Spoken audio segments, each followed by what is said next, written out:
Well, I gave a seminar today, and I was with a group of students, and we had the time to discuss with each where they're from and how long they'd been in France. Uh, I'll be shorter on my preliminary remarks, especially. But I'd like to know how many of you are in mixed couples, French American. Me with Julie, who's English Canadian. Okay, so I hope to be of use for those couples. Julie and I think one of the reasons Julie and I have been married for 25 years is may have be one because we also studied French and cultural differences and became attuned to where we come from, and it has certainly been fun to a fun ride. I'm the Bonjour Effect is like 60 Million Frenchmen Can't Be Wrong, and like the story of French, a book written between four hands. It's not a collection of personal essays, which is why the book flows so well. Julie, the idea for the Bonjour Effect is actually Julie's. We were looking hard on topic.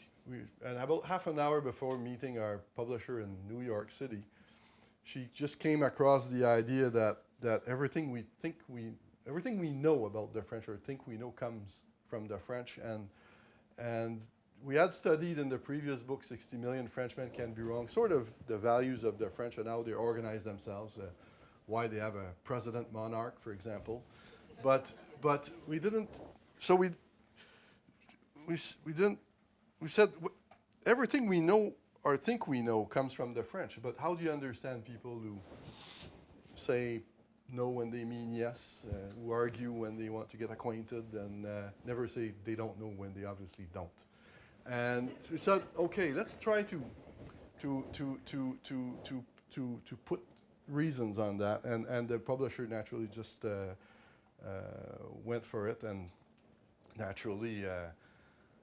Julie and I stayed 2 years and a half in 1991, 2001, another year in 2013, 14 for this book, and various periods over in the intermediary time, and we still make mistakes. And I'll give you an example. In 2014, we had been here for 8 months, and we're in the bus. We're taking the bus to go to Fontainebleau, the whole family, and Julie and the kids go in front. And by the time I walk in front of the driver, I hear, oh là là, oh là là, il y a des gens mal élevés. Ça, ils me disent pas bonjour. But the rolala, I just got a rolala. And a lot of people think rolala is like, oh la la. No, rolala, rolala, rolala, rolala. So I looked at it, so after we arrived at our destination at Gare de Lyon, the bus ended its line there, and everybody went out, and I went out last, and I went in front of the driver, and I said, au revoir. And he made me, au revoir, monsieur. And then I left, and I just remembered that we always have to say bonjour. Which is why he was doing oh la la, which is the other term. Anyway, bonjour. In fact, the original title, our working title on the book when we arrived in France, and it was Julie's idea again, was Bonjour or Be Damned. Because naturally, if you don't say bonjour, you're damned. And I'll explain why later. But one of the things that we did for all these years writing on the French is listen to them, but also listen to ourselves. So we kept a journal very, very closely and questioning that journal. It was a very ethnological approach in the sense that we would perceive oddities, but also be in tune with our own reactions as North Americans and always question them. You know, why am I angry that they close at lunchtime? And in a way, it makes sense, right? But why am I angry? Why am I angry by that? So that's when it starts to be fun. It's a dialogue between between two cultures in a way. And a lot of French people who read it in English said, oh, it's interesting. It talks about us, but it talks about Americans en creux, by the negative. By saying who we are from an American perspective, we understand better what the American perspective is. But so we did moments of feeling uncomfortable or uneasy, or so it was a work of journalists, but also a work of ethnology. And what was also different in the context of the second stay that was for the Bonjour Effect was that we were not fellows of an American institution which was paying everything, 2 years all expense paid in Paris. We were here to work at our own expense, still paying for it, and we were there with our kids. We didn't have kids the previous time, and we were there with the twins. So it gave us a contact with family life. It gave us a contact with the school. It gave us a contact with France that we didn't have before. We worked also with France Culture a little bit, so it gave us a contact with French culture. And the fact that the kids didn't like France, and particularly the cooking, was a very interesting experience, because for once we were not there for a gastronomical trip, let me tell you.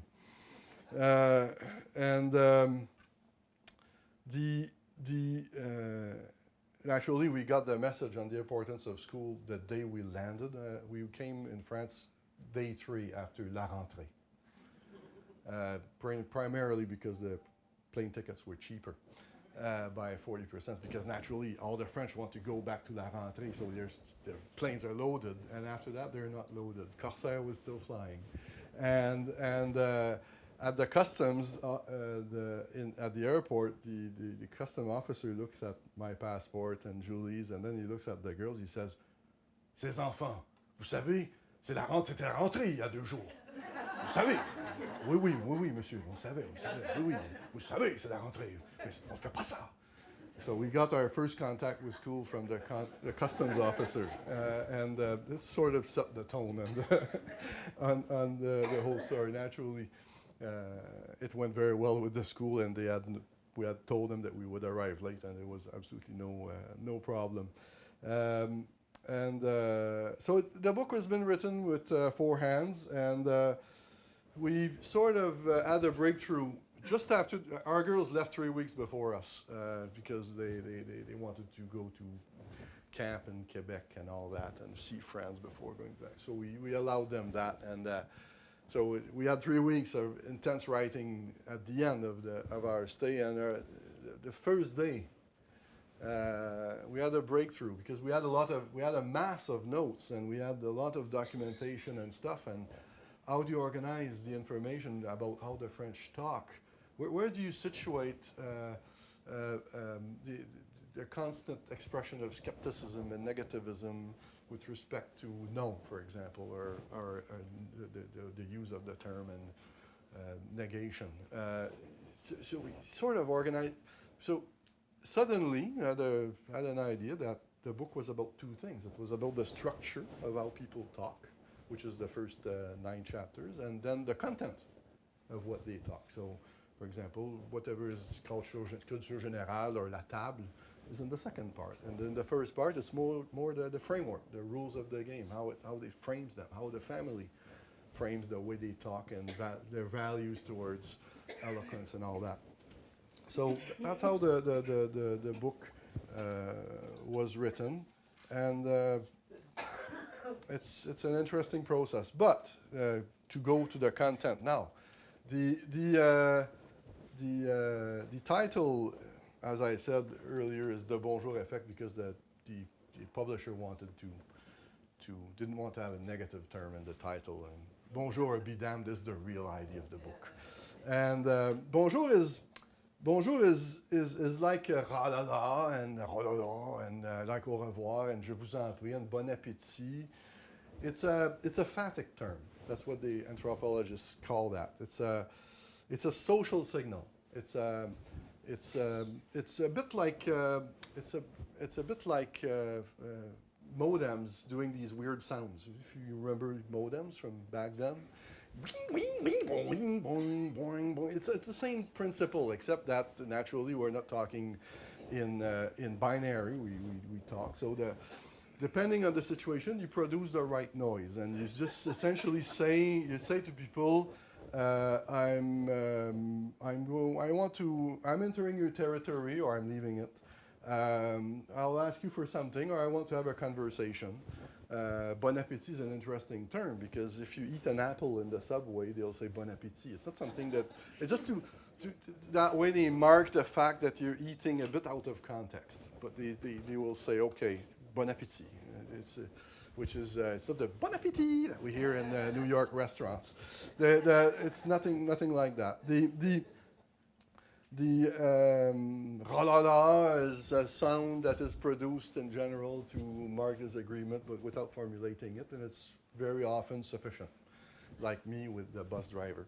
I heard ra-la-la, and I immediately knew that there was a problem. I just, oh yes, that was the context. Bonjour was missing. So the au revoir is when you have a relationship with the person after you leave, or just prepare the next bonjour. But naturally, bonjour is not hi. I mean, all cultures have these phatic terms. In Canada, we say sorry for whatever, sorry for hi. You know, so there's that great film where what's his name, John Goodman is fighting through bacon, Canadian bacon. He's walking and he's hitting people, and people say sorry, and he's hitting them.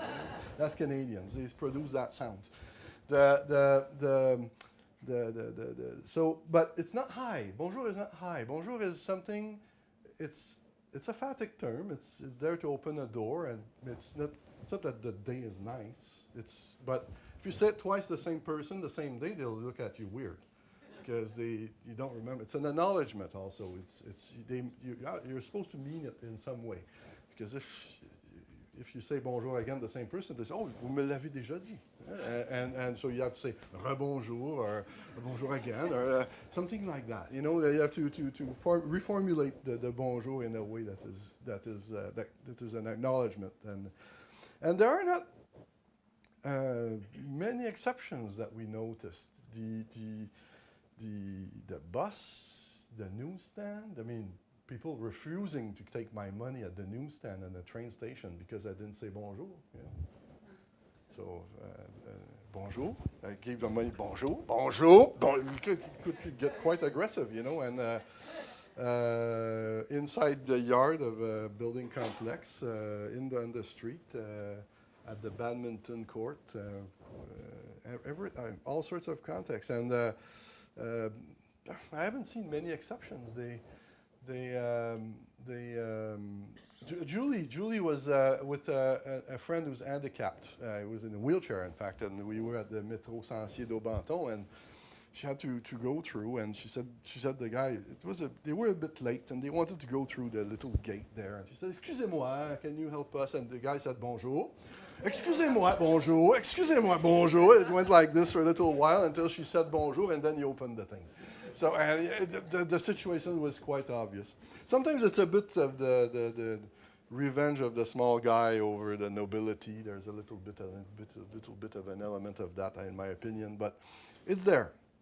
It's there all the time, and then another term that we studied in depth is no. No. No is interesting. No.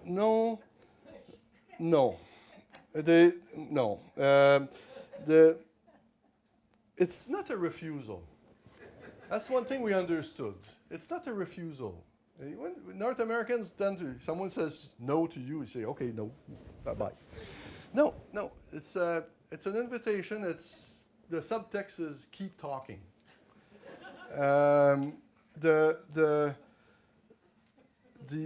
Julie at the same subway station, it's a different attendant. Anyway, she went there to get, was it a subway pass or something? I'm trying to remember exactly, but she had to deal with them and ask for, I think it was a pass. And I was on the same time somewhere else with all the family papers. Naturally, in Quebec, we don't have a livret de famille and all these things.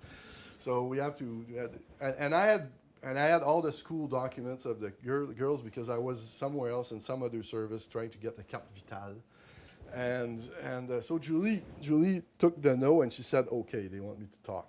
She said, and then she started. She said, she used all the buzzwords. She said, my friends are at, my husband is with all the papers, including the livret de famille, to get la carte vitale.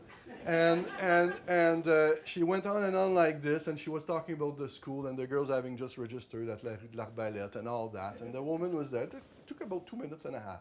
She was talking like quite a bit. And then at the end she went. And then the woman said, oh yeah, I see that there's a, she was typing, and while she was talking, she was checking stuff she was saying. And she said, oh yes, there's a school on La Rue de l'Arbalète, and fine. I took your picture while you were talking. Here it is. You know, keep talking. So no is not no. And it's interesting because I do a bit of translation, and one of the things you learn in translation is that things don't translate. You know, that for example, état is state, but it doesn't translate well. Yes is oui, and no is no. But depending on the context, it doesn't have the same charge. And I'll give you a counter example of the French, which is the British. The British never say no. They always say yes, even though they don't mean it. They'll say, I hear you, which means they disagree with you. When the British person tells you, I hear you, it's because they don't agree. Don't believe that they agree. They don't. It's just that it's their way of saying that they disagree in a polite way. The French will not be polite. They will go the other way. And the Japanese, very interesting. The Japanese will not say no to a client because the client is above them. So what did they do? They do a little comedy. You ask something, they don't have it. They don't say, ça n'existe pas, as they would say here, or something else. They will, or say, ça c'est la France. They will say, oh, I'll look for it. And then they start looking in all their books, and they start looking, oh, where did I see it? Where did I see it? Could do that for 10 minutes, you know?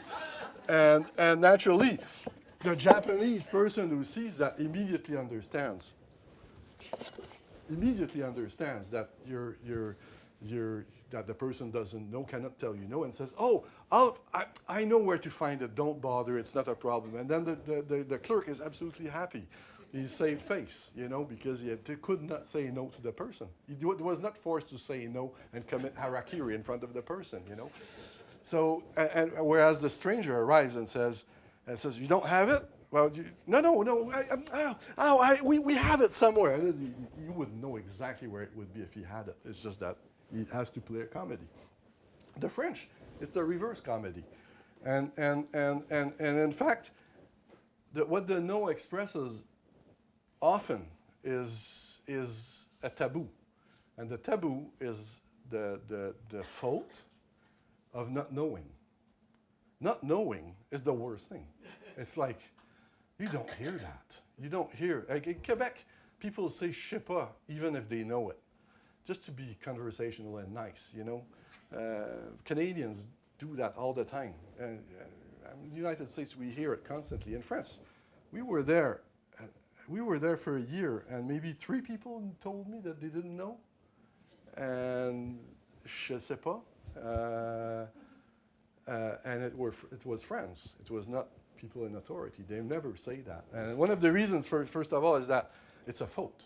A faute is something terrible. They've taught language like this for generations, and so the French don't make a méprise, which is the exact translation of mistake, méprise, or erreur. They do a faute. Now they're trying to remove that from the education system, and parents resist the disappearance of the faute in the education system. So they want they want the school teachers to say it's a fault, to say it. We're trying to say it. The family says that, the school should say it. And the school says, no, we're not going to say it anymore. It's a change, but and naturally not knowing something, that peur du ridicule. It's there everywhere, and so they play their little comedy around it. The day we went to get to apply for our titre de séjour, a couple weeks after arriving, we were sent to 5 different government levels in 3 locations in Paris. And to learn at the end of the process that we had to do it right where we were at the beginning. But it's because we had forgotten that we had to and talk to people. The minute they tell you, oh, it's not here, you have to discuss with them until they feel at ease to tell you that if they don't know, they should check. Instead of sending you somewhere, but they have to send you somewhere. And that's one of the elements of the comedy of not knowing and saying no, it's that mise en scène. And the other aspect, typical, it happened to us 2 days after arriving. We were going to get margarine. Margarine. It was invented in France, right? By Napoleon. They needed a succédanie, ersatz for butter, and then the Dutch bought it, and they founded Unilever, but that's another story. So I go to Carrefour, and I ask the clerk, do you have margarine? Vous avez de la margarine? Oh non, on n'a pas ça. On n'a pas ça. Ça n'existe pas. She didn't tell me ça n'existe pas. She said, on n'a pas ça. I told her, I said, you have it. You have it. Oh non, qu'est-ce que c'est? Qu'est-ce que c'est? I tell her, I said, it's not butter, it's an oil. Oh, c'est dans les huiles. No, it's not dans les huiles because it's cold. Oh, ben c'est du beurre. So she goes, we talk a bit like that, and then she goes in the oil, and I go back to the butter, and while she looks, I see omega-3, omega-3. I said, that's telltale for margarine. So I take it, no milk product, oil, but margarine. So I go to show her, I said, there's margarine. I said, ben voilà! Ben voilà! Which is, she was throwing back at me the onus or the fault of being an imbecile from the start. I should have looked, But it's part of the comedy of the fear of no, and of the fear of not knowing and no. She told it to me in her own terms, and so we were constantly. Sorry, I lost my bearing here. I moved a bit too quickly. So it's part of the comedy, la comédie humaine, version française, and well, the way education is made here, and the way society and values are organized, having no les connaissances générales and les connaissances G, as they often say, and knowing stuff is important, and having an opinion is important, and so as a consequence, having nothing to say and not knowing are ridiculous in and of themselves. And see, it's false, however, to say that the French never say no, contrary to what I said as an introductory, that the French never say that they don't know, as an introductory remark I made. It's simply that it's something they reserve for intimate circles. And that was actually one of the big breakthroughs that we had in researching this book. And it was developed in a single chapter in 60 Million Frenchmen Can't Be Wrong, but in fact, a lot of the Bonjour Effect is around this notion, which is that it's the bubble, it's the concept of the bubble, often presented, or spheres, anthropologists developed. But if you go in a subway in Paris and you go in a subway in Montreal or New York City, at rush hour, people are put together and they say nothing. And they accept having someone this close, and it means nothing, Whereas in Montreal, people will do everything so that they don't touch each other, and they will lower themselves, whatever, so that they don't touch. And I've seen it in many other places. And so that the bubble of the French is, the physical bubble of intimacy is quite small in the sense that they tolerate contact without intimacy. Socially, it's a little bit different. It's somewhat reverse in the sense that you can acknowledge someone from quite a distance, and you can do a lot of things in their public bubble, but there are a number of things you cannot do in their public bubble, like talking about money or asking them their job or their name, or where they're from. That is intimate. It's personal. And because I remember I used to formulate that idea at one point, which was absurd, but it's how it came. And it's part of the process, as I told you, of questioning my point of view. So at one point I had the impression that the French had no humor. And I said, no humor. And that first, it implies understanding what humor is. And then at the same time, I know that they do have humor. And Just for Laughs Festival is a big hit here, just as much as it is in Montreal. And there's comics and Gottlieb and Goscinny and all that. They have humor. It's just that it's something that they will, as it is, express only in private or to people they know well. Wit is something that they'll do in public, but not humor. Humor is self-deprecating in nature. I'll give you the best example of humor in the context, and you'll understand that it never happens here in that context. The Quebec Prime Minister, Jean Charest, is in front of the Montreal Board of Trade, 800 people. And he starts talking about the fact that he travels, and he travels so much that at home his wife cuts the toilet paper in a triangle so that he feels like at the hotel. It's a ridicule on himself in front of 800 people. You would never hear a French politician in front of 800 or 5,000 people do a self-deprecating joke like that, diminishing themselves and ridiculing himself. You would not do that. But in private, they do that all the time. In fact, Hollande's main problem was that he has a terrific sense of humor, but it's actually forbidden to express it in front of 5,000 people. But the guy is known for his comic humor and his self-deprecating humor, which in the culture is actually castrating that he cannot express in public, but that's a summary of his presidency. You know, he's a great communicator at the private level, and publicly he cannot use his main strength. And so humor is one issue, but so the family, jobs, money are things that people talk in private more than public, except maybe money has changed, money has evolved. I've seen it in the last 15 years, particularly at macrocosmic level, which is the economy, which is more accepted as a topic, or money you don't have. But money you have, no, that is definitely not something you talk with other people. But money you don't have, and tricks to get more and stuff, more, better. But it's perfectly acceptable in public to argue with your spouse, to correct someone's French, or to argue with people. And in fact, they like the sport of it.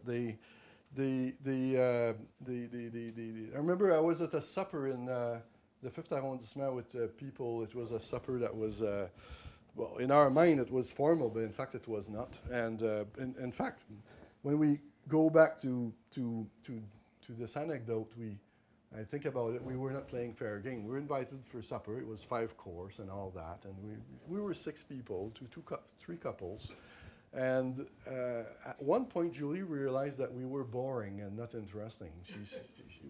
We were getting these signals that we were not reciprocating. Conversation in France is a bit of a tennis game, and it's boring to play a tennis game with people who just returns the balls. You know, they want you to give them a good shot, and you know they want you to play the game and challenge. You know, and at one point, Julie just out of the blue, we're discussing Art Deco. And she sort of said, "Oh, I think Art Deco is fascist." Just like that.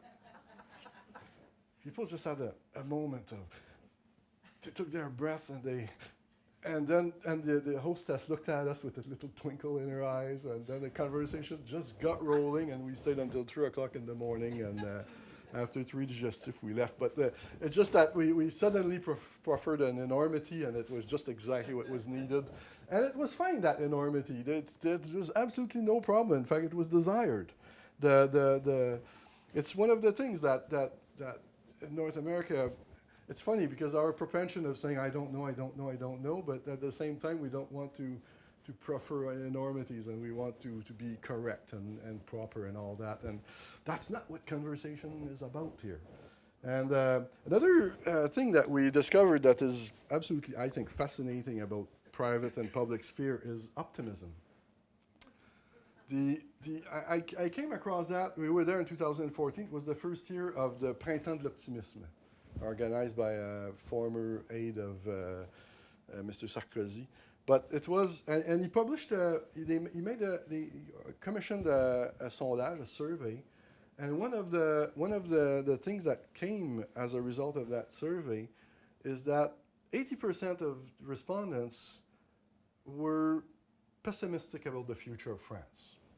In 2013, 2014, if you remember, were the summit of sinistrose, malingering of France. They were terrible. It was like unbreathable. And everything was wrong about the country. But then if you ask people, the same respondents, what do you think about your own future? Oh, it's fine. 80% of them said France is going down the boonies, and it's going down the tube, it's the end of beans, and then, oh, ourselves, fine. It was a very interesting dichotomy between their position in the country that they live in and where the country is going. But part of it has to do with the fact that you don't say optimistic things in public. You're going to sound silly. But it's interesting because Macron and Trump are about the same thing. For French are closet optimists. And Macron made them do their coming out publicly. And you know, his base, essentially, for 10 months before he released his program, was strictly optimist. There had never been something like this in French politics since Valéry Giscard d'Estaing. An optimistic politician saying, there are problems, we'll fix them, you know? Trump, very interestingly enough, took the closet pessimist out of the Americans and capitalized on it.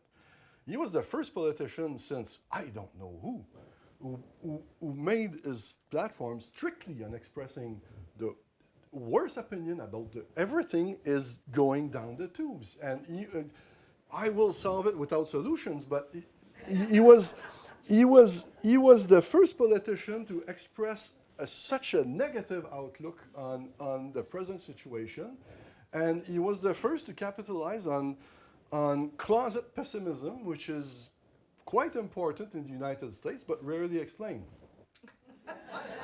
And he was the first to do that. So I personally, I've seen a lot of links between the Trump and Macron phenomenon, but as a mirror effect. So I find that conversation in France is actually fun and actually easier in many ways than it is in my country, and we could enlarge it in North America, because it's got a framework that is relatively simple to understand, and it's provided that you can produce an opinion off the cuff, you know, like if you can, it's good. It happened to me yesterday. I was at the Bureau de Change near Gare de l'Est, which is where I am right now, and I say bonjour, and the guy said bonjour, j'ai de l'argent canadien, change en euros. He says, vous êtes Québécois? I said, yes. And then he says, what do you think of Gilbert Rozon? Gilbert Rozon was his preoccupation. Gilbert Rozon is the head of Just for Laughs Festival. He's our own Weinstein. No. So I had to produce an opinion on something interesting on Gilbert Rozon rapidly. And fortunately, I had repeated it before, so it was fine. But that guy was a fan of Rozon, who's the head of Just for Laughs, the founder of it, and the guy was like, he was listening to me as if I knew personally Gilbert Rozon, and I told him, I said, I had my shtick. I said, you know, 20 years ago he had this thing in a motel, and he almost went to jail. He did community work for a year and a half. And so what happens is, surprised everybody, but ça nous a surpris, mais ça nous a pas étonné.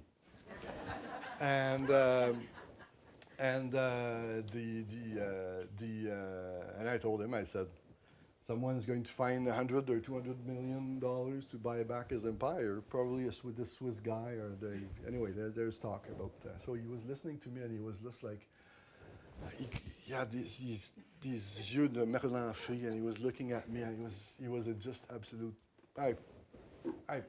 he would have taken me for a beer, that's for sure. He just produced an opinion like that. I was in the bureau change.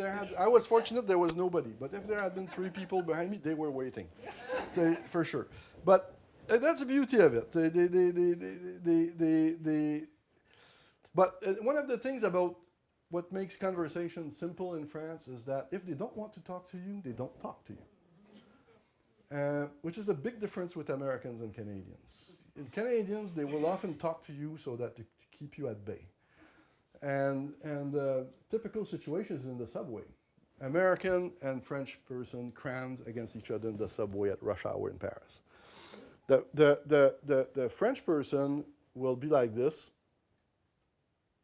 and saying nothing and doing nothing, and the American will smile and start saying something, or it doesn't mean anything, and you start talking, and both essentially aggress each other because naturally the American is expecting someone talking to him to show that it means nothing to touch each other in this situation, whereas the French person is expecting the other one to not talk because it means nothing in that situation.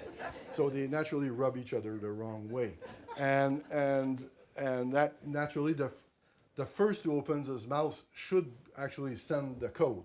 The French are generally well-traveled, and they know that Americans need to talk. So the minute the person opens his mouth or just stops smiling and just talks, he immediately understands that the person is from somewhere else, and it can bring some kind of understanding, especially if that person has an accent. Accents are important because they can send mixed signals. My wife, Julie, had this experience. Julie learned French in Montreal. She didn't speak French before we met 30 years ago. And she speaks it well enough so that in France they hear a Quebec accent and not an English accent, which was the first time in her life that she passed for Francophone and Quebecer in my presence, and not the English woman. Which brought its own category of problems here because as a Francophone, I hear the French are very creative with their language, and they say things that sometimes are completely from the left field and new, and where does it come from? And because French is my mother tongue and I'm a writer and I have a good baggage, I can pick up references pretty quickly and understand what the person says. Julie is slower on the uptake because she doesn't have the passive knowledge of the language that I do. But we found ourselves in 1999 with Les Compagnons de José Bové. We were in Larzac interviewing them. It was Julie's assignment for l'Actualité magazine in Montreal. And she was interviewing those guys who were mostly Occitan from their upbringing, but speaking French, and they would refer to some obscure things, and I was a driver there, so I was just in the back, and I nodded and understood, and Julie was slow on the uptake, 2 or 3 seconds after me, you know. And we went for supper later that night, and I said to her, Julie, I said, you have to tell them tomorrow that you didn't speak French when you met me, because they think you're an imbecile. They're quick on the trigger, and you cannot pick references the same as fast as me because it's not your mother tongue, and it's the same for me in English, except that I have an accent that's audible. So in her case, her accent was a problem in a way because she was well assimilated enough so that she had just a Quebec accent. They didn't detect the English, so they didn't know where she came from, and it sort of triggered. It created a problem with the hard disk. But the minute she used that strategy, was saying early in the conversation that we met, and she learned English quite late.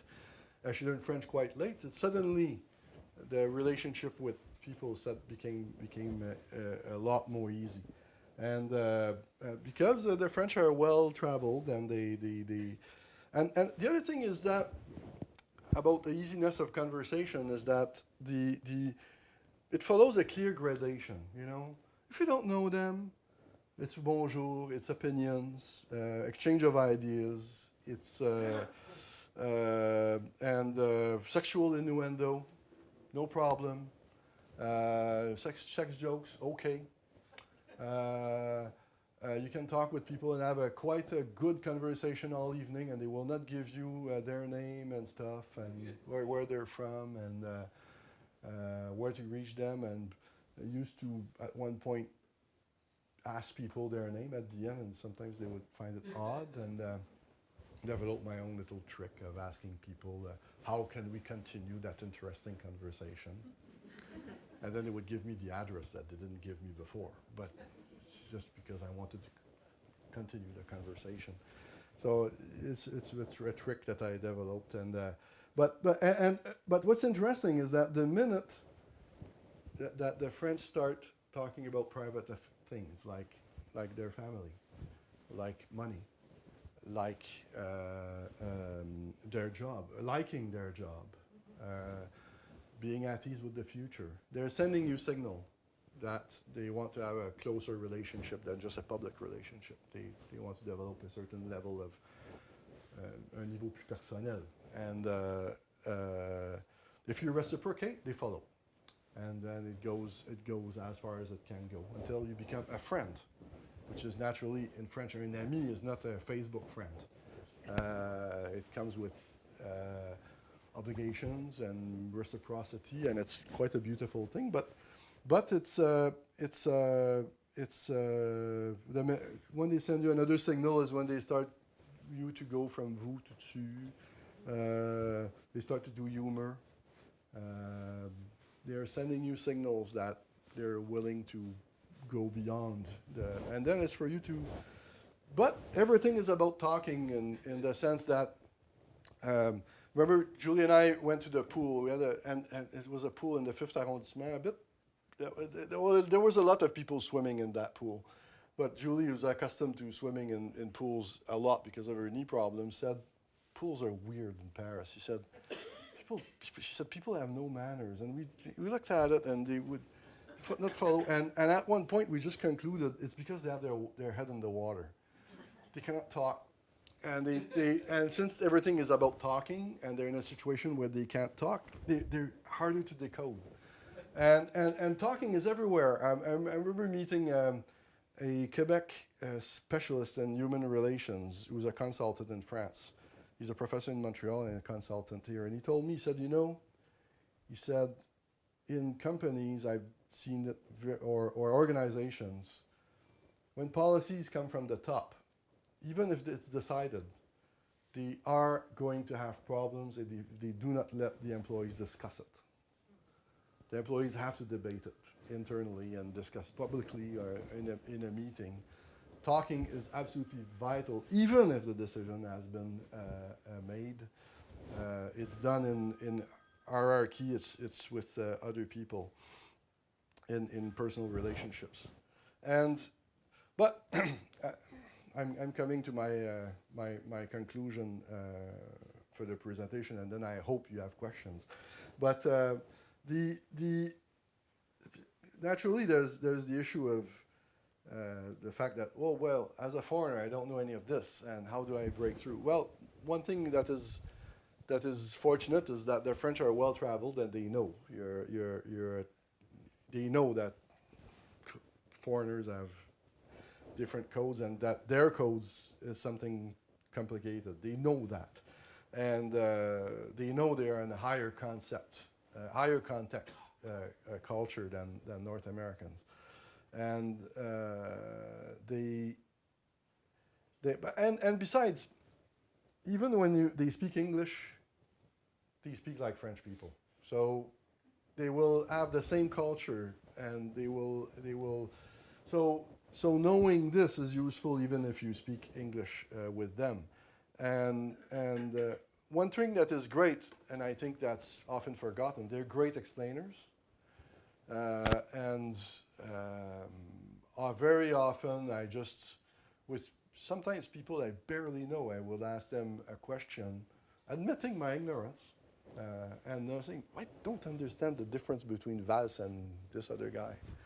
And then they will start talking, and talk, and talk, and talk. It doesn't end. And they love explaining particularly complex issues. The the and you can get a lot of things from them. And it's a and naturally, in politics, if you start emitting an opinion, then you become fair game. You're going to be part of the punching ball. But as long as you do not produce an opinion on politics or national identity or men and women relationship, but just ask questions. It's I find that if they're not too leading questions, and true questions, it's splendid because they open up and the and one of the simplest questions that I offer to people for small talk is a very simple one. I test it every time and it works splendidly. It's, what region are you from? It's you're guaranteed at least a minute, and probably more, and they will open up their game. And and in the culture you cannot ask people, where are you from or what country you're from, especially if they do not look old stock French. And obviously you want to know where they're from. But asking them, because in France, everybody who's French is French and nothing else. So, and it's in the law and all that. And they have their reasons for it, l'assimilation républicaine and all these principles that we discuss in another book. But the fact that you ask, what region are you from, they just smile and they say, oh, I'm from this and that. Oh, it's complicated. My father's from there and my mother's from there. And then they open up their game a little bit, and then you can joke about the food, where they're from, or the type of wine, or whatever. And then they reciprocate, and then very quickly you have a conversation rolling. And so in France, I would say that the motto is, I speak, therefore I am. I will stop on this, and I will let the floor open for questions. Thank you.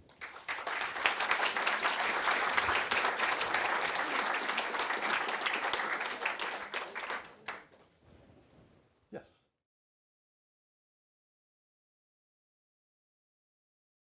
I would say it probably has more impact on how they write. But it's not particular to the French, but I would say that it has introduced registers of incorrect writing that are public, that are akin to the registers of oral expression that can be extremely elevated or downright in the gutter in public. And it created that. Will it change the way the French express themselves? Maybe in vocabulary more than form, but it's actually quite open. And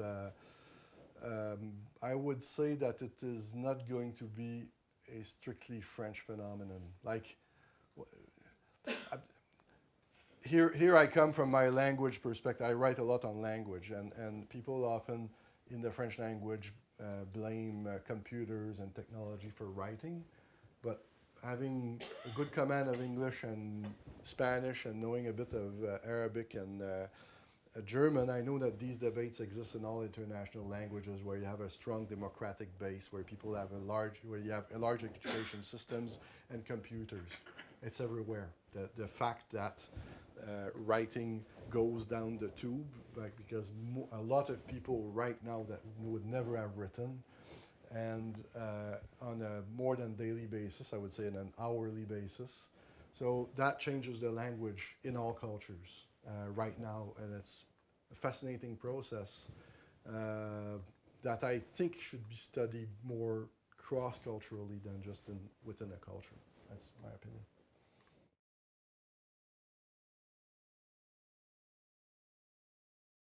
I would. It's a question I have asked many times, but not outright. I would. But in the course of the conversation that I start running in order to get above the "it doesn't exist" or "I don't know" that they won't say, after a while I detect sometimes If they have remarked on my accent, I will allow myself to remark on theirs if I have one that is detectable from the south or the Vosges, for example, or northern France. If they have not, I will simply, at one point, say, "Are you, because they're busy looking for something, for example, and I want to make them think about something else, and I say, we'll ask something like, a lot of civil servants work somewhere else than where they're from. Where are you from Paris?" And then they start talking, and oh no, I've been assigned in Corsica, and they start talking about this and that, and then they forget about themselves, and they realize that I'm not there to judge them. And then if they don't know, they say, "I'll phone this guy," and then it just. But yes, I've never been afraid of asking, but never outright, because naturally. The bad example is given by police people here who cannot be identified. I mean, they don't have a badge. You cannot just ask them where they're from. Anyway, you know that the CRS are from the south of France, and in the south of France, they're from the north of France, because the idea is that they will use that truncheon more willingly if people from another region that they're from. But aside from the CRS, yes, I use it very often as a strategy. It works, but you have to play to be. Faut être fin. Faut y aller plus finement. Because they may indeed understand that you're using a ploy. But it's also element of small talk that is acceptable. You're not asking them what their job is exactly, which is trickier.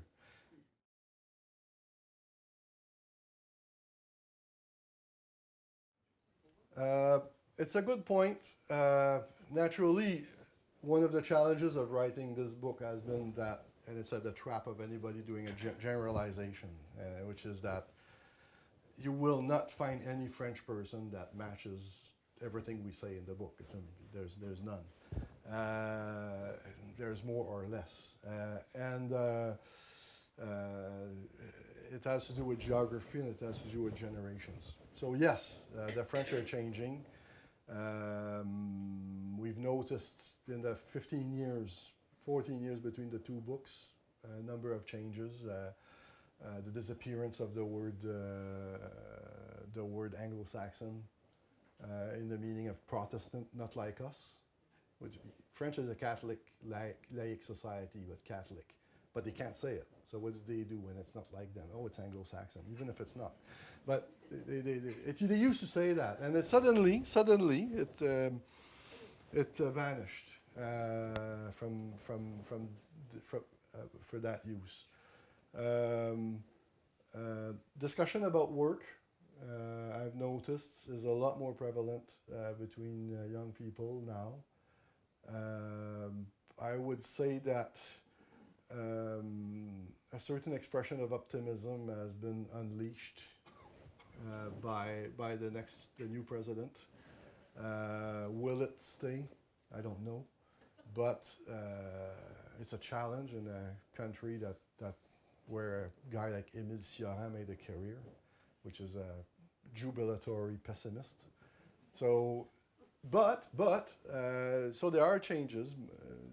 Money, work for the young, optimism. Will that one stay? I don't know. A lot is linked to whether he can or not succeed in what he wants to deliver. I speak of Macron here. Those are the most. Men and women relations, I would say, are evolving a lot right now, quickly. They have that debate on l'écriture inclusive. But societies change at their own pace. You see, we have the impression in North America that the French are macho and retrograde with respect to the place of women in society. But the only place where I was asked ever whether women can talk about the same thing as men was in Oklahoma. Missouri, in St. Joseph, which is right next to Kansas.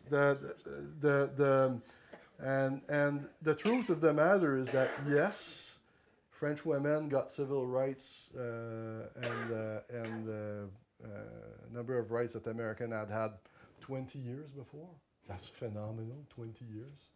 So I personally don't necessarily want to judge societies on the number of years when they granted women right to vote, because even if French women didn't have the right to vote, they worked a lot more than American women, even at the beginning of the 20th century, at the end of the 19th. And they had and the salon culture was all around them. So the French never said that women cannot talk about the same thing as men. So yeah, and you have in the history of France a lot of important female characters that you look in other cultures, in European culture, and you do not find people like that. So there's the question of rights, properly speaking, and there's a question of custom and manners that are different. And sometimes it's frustrating. I remember at the Bureau d'immigration, l'Office d'immigration, my wife has her family name, not her maiden name. I don't like the term, I used it.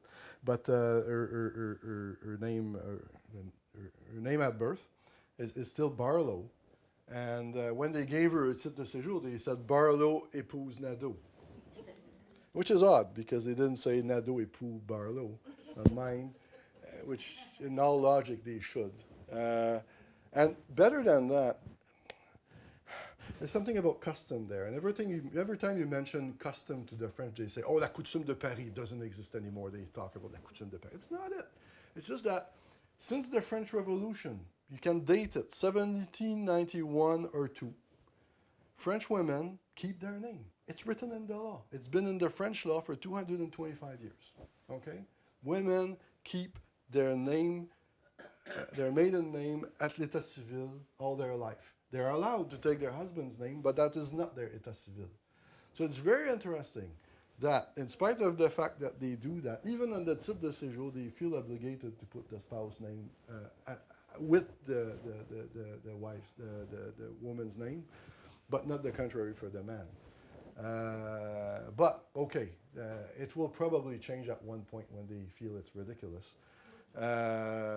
In Quebec, we feminized titles and function in 1977, much to the laughter of the French. They found it funny that we would say l'avocate and la juge and l'ingénieure and l'écrivaine. They found it ridiculous. The Belgians adopted it 10 years later, and then the Swiss. So we have them surrounded right now. And we hope that at one point they'll finish that debate. But it functions according to their own values. But de facto, their practice is changing right now. A lot of media are adopting the system, notwithstanding what the French Academy does. I know things, I would say that those little elements, I would say yes. It will be more a matter of substantial elements like money, like talking about and how they deal with gender issues, I would say, more than the frame. I haven't seen many people challenging the family model. There's very little discussion on parenting. The concept of parenting, we could not translate it in French. It's being a parent, and that's how it's done.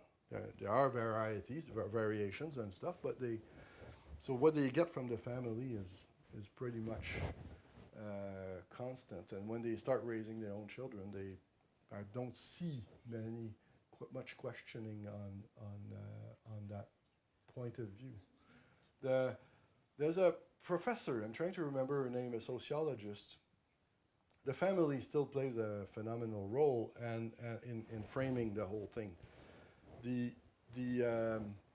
She compared what it was becoming an adult between 4 or 5 cultures in Europe, becoming an adult, and what the family wants to achieve in a child for adulthood. And she found out that for Scandinavians, being an adult, making an adult out of a child is se trouver, to find oneself. And for the British, pretty much like Canadians, it's to s'assumer, to take responsibilities.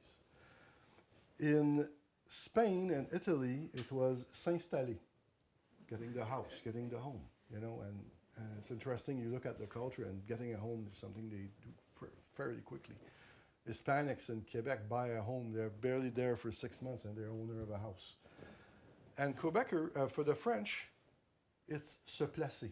It's getting everything you can so that your child gets a situation. And the family is geared towards that. The children will not work because they have to maximize the output of the family so that they can raise them and bring them to that level. And which is why after that the labor code is so difficult to move because the families have invested so much into placer a child that they cannot be removed at will. So everything is tied, and the family is geared that way. And I don't see that. I do not see changing right now. So there's and eloquence is something that more than school. School works on that all the time, but families expect it from school to do that. A number of times we asked parents to the teachers, are there, when at the school parent-teacher meeting, what will you do for the exposé? And the plural. There's many exposé, and will there be? How many will there be, and what expectations? You never hear that at a parent-teacher meeting in Montreal, or for what we know in Canada. And I would suspect in the United States. But so oral expression, the family is geared towards it, and that's how you promote yourself. It's currency here, and so I don't see the frame changing much. It will be slower anyway. Yes.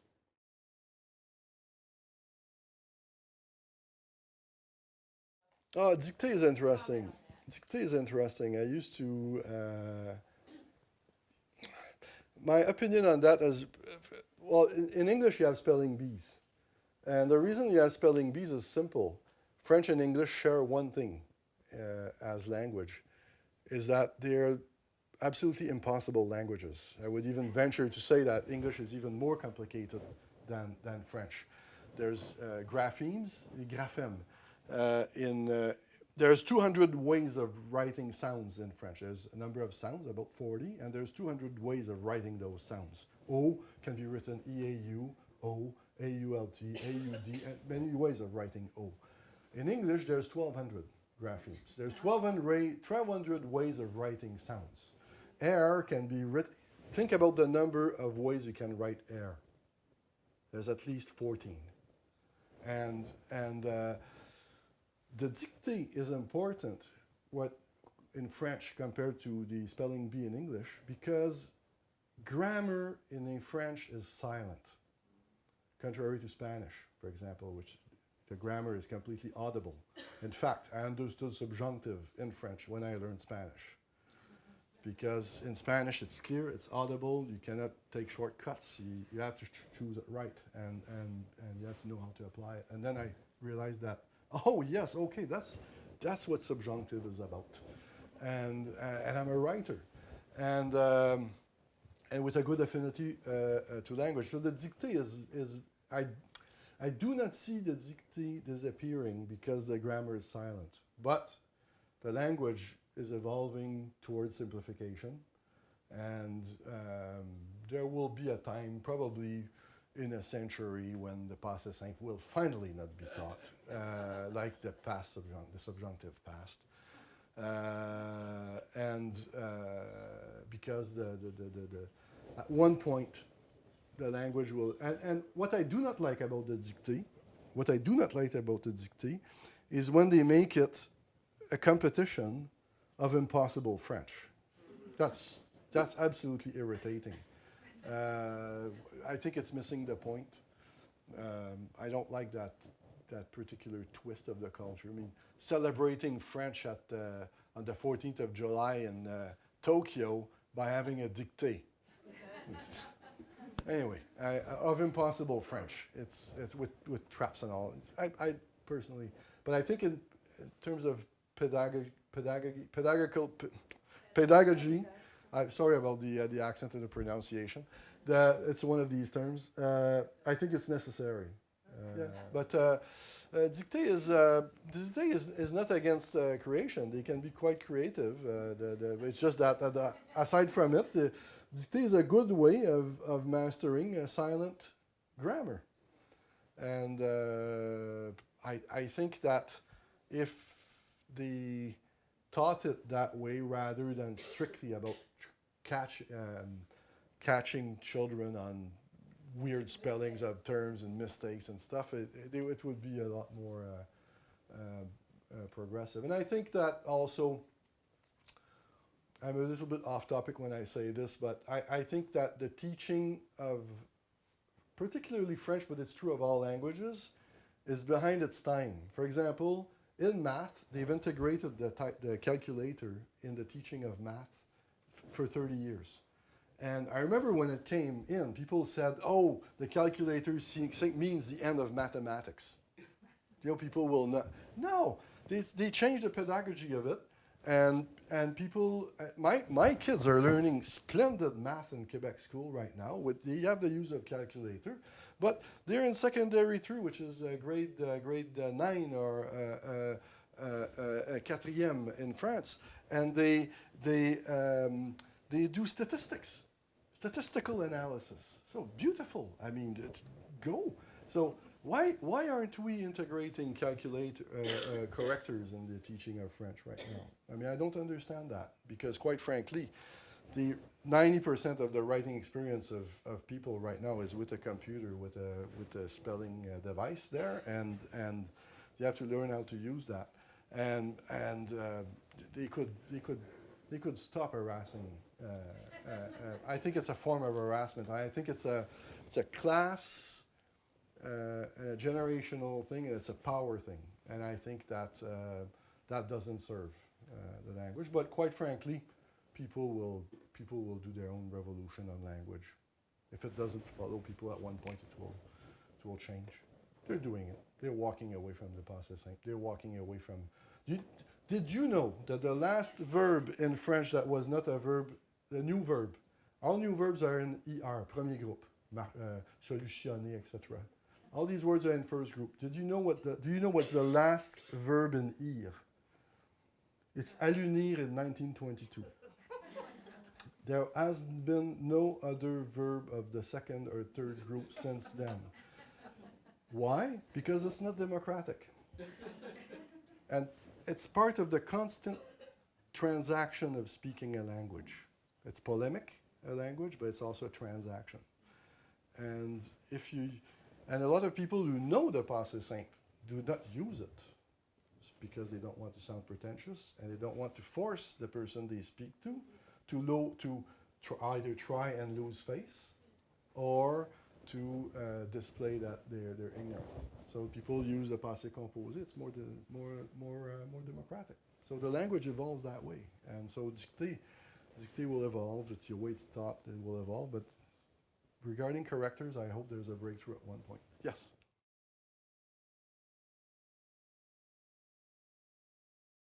Good point. I didn't study that. I am certain that they have their own family idiosyncrasies. I mean, people do not speak French or English, or they primarily speak the language of their family. So naturally, if they're well-educated Algerian, they'll speak a certain way, and they're not well-educated, they'll speak in another way, but that is proper of all cultures, really. No, quite frankly, I did not study that point.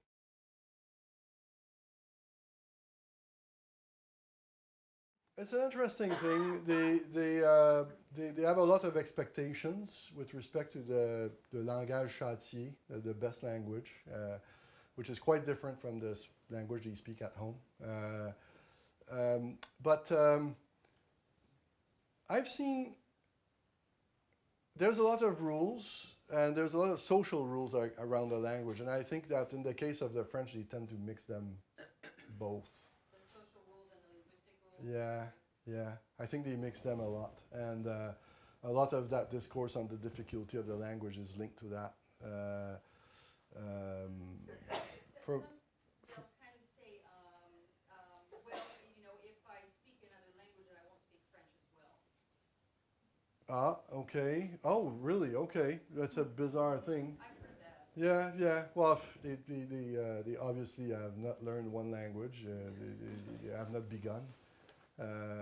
It's patently false.